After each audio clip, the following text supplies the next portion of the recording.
Gondal marketing યાર્ડમાં એક સાથે સંખ્યાબંધ ચાઇના લસણની આવકથી ચકચાર મચી ગયો છે।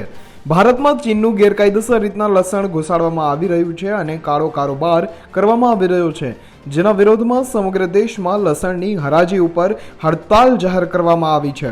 જ્યારે ગોંડલ માર્કેટિંગ યાર્ડમાં પણ લસણની હરાજી બંધ રાખવામાં આવી છે અને વેપારીઓ દ્વારા હાથમાં બેનરો અને સૂત્રોચ્ચાર કરીને વિરોધ નોંધાવવામાં આવી રહ્યો છે। ત્યારે સમગ્ર મામલાને લઈને ખેડૂતો દ્વારા પણ આ હડતાલને સમર્થન આપવામાં આવી રહ્યું છે। ત્યારે ખેડૂતો સાથે વેપારીઓએ શું કહ્યું સાંભળો।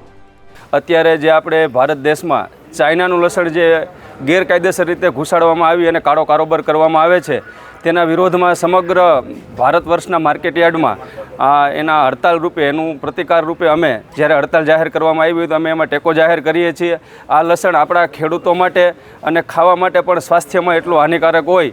2006માં જ ભારતની કેન્દ્ર સરકારે આ લસણમાં ઉપર પ્રતિબંધ જાહેર કરેલ છે, તો બિનકાયદેસર રીતે જે લસણ અહીં ભારતમાં ઘુસાડવામાં આવે છે તેની તકેદારીના ભાગરૂપે કડક પગલાં લેવામાં આવે, તેના માટે અમે એક દિવસ પૂરતું સમગ્ર ભારત વર્ષના માર્કેટ યાર્ડમાં લસણની હરાજીનું કામકાજ બંધ રાખેલ છે અને તેના સપોર્ટમાં અમે અહીં ગોંડલ માર્કેટ યાર્ડમાં પણ એક દિવસની હડતાલ જાહેર કરેલ છે।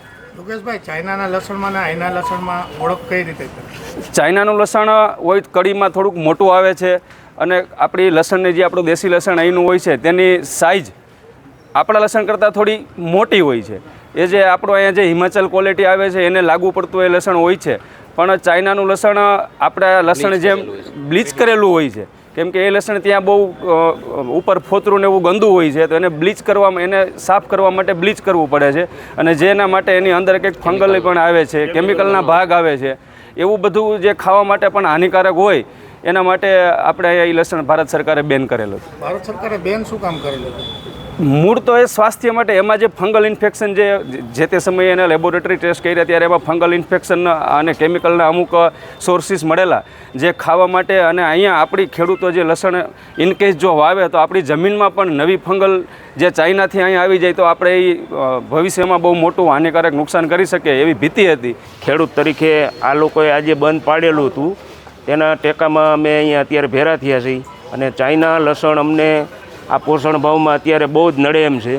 આ 4-5 વર્ષે એકાદી વાર અમારે ભાવ સારા મળે તો એમાં થોડાક નીચા બજાર જાય તો અમને બહુ મોટી નુકસાન થાય એમ છે, એટલે અમે આમાં જોડાણા છીએ અને આ બંધ, આ ચાઇનાનું બેન કરવું પડશે। અમે બધા એકઠા થયા છીએ ચાઇના લસણના વિરોધમાં કે જે બિનકાયદેસર રીતે આ ભારતમાં પ્રવેશ કર્યો છે અને કન્ટેનરોના કન્ટેનરો અહીંયા ભારતના માર્કેટમાં ઠલવાય છે, જેને લીધે આપણા ભારત દેશના તમામ ખેડૂતોને જે દિવસ રાત મહેનત કરે છે એને નુકસાન થાય છે, એના ભાવમાં વળતર પૂરું મળતું નથી, જેના વિરોધમાં અમે આખા ભારતના તમામ લસણના વેપારીઓ બંધ માટે આજે જોડાયેલ છે। તો તમામ વેપારીઓને હું વિનંતી કરું છું કે આજના દિવસે પૂરો સહકાર આપીને તમામ એપીએમસીનું કામ બંધ રાખે અને કેન્દ્ર સરકાર જેથી આ બિનકાયદેસર રીતે ચાઇના માલ આવે છે જેને અટકાવી શકે। હાલ તો ગોંડલ અને રાજકોટ એપીએમસીમાં લસણની હરાજી બંધ રાખવામાં આવી છે અને જે વેપારીઓ દ્વારા વિરોધ કરવામાં આવી રહ્યો છે। આ સિવાય સૌરાષ્ટ્રના મોટા ભાગના યાર્ડ લસણની હરાજી બંધ રાખવામાં આવી હતી અને મળતી માહિતી પ્રમાણે રાજકોટ રૂરલ પોલીસ દ્વારા લસણની તપાસ શરૂ કરી દેવામાં આવી છે, જેના પગલે રૂરલ પોલીસ દ્વારા એક ટીમ તપાસ અર્થે મુંબઈ પણ જવાની છે। જ્યારે ઉપલેટાના એક વેપારી દ્વારા મુંબઈથી લસણ મંગાવ્યું હોવાની હાલ કબૂલાત કરી છે। જોકે આ તપાસ પોલીસે ખેતીવાડી વિભાગ અને કેન્દ્રીય એજન્સીઓને સાથે રાખી અને કરવામાં આવી રહી છે। રાજકોટથી રોનક મજીઠિયાનો અહેવાલ, ગુજરાત તક।